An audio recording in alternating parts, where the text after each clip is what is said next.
Today, in our Wonderful World Assembly, we're going to be thinking about the highlight of God's creation. That's us, human beings. Let's read again what it says in Genesis chapter 1.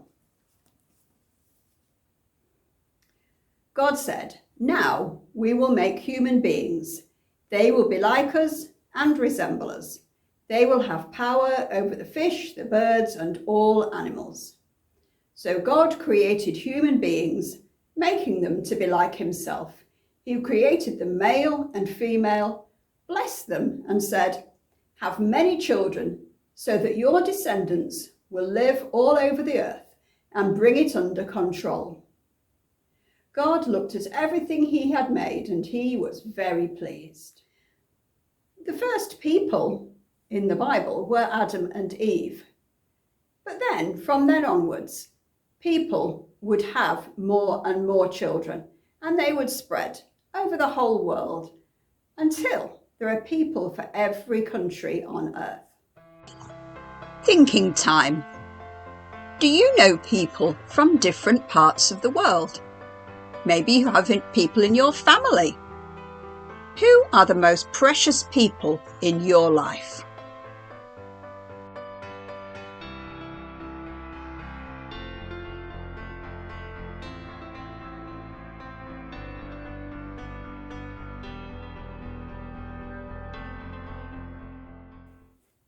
We can remember too that every person is unique and precious and special.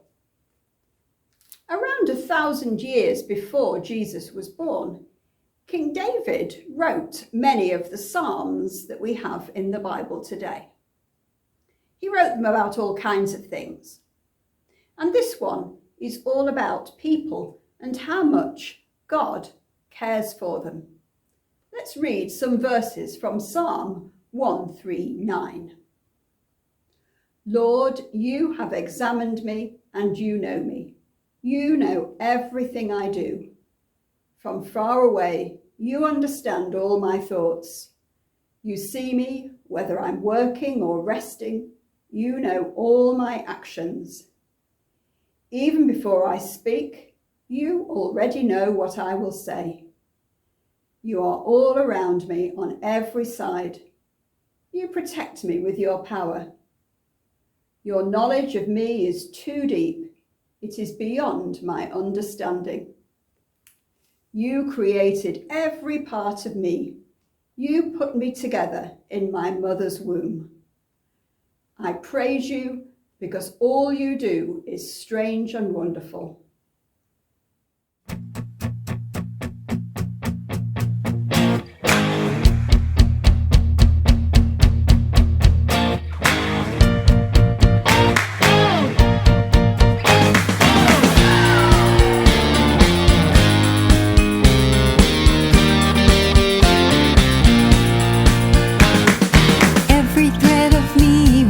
Woven by you, you knit together every shade.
we are all very different, it's great when we can work together, isn't it?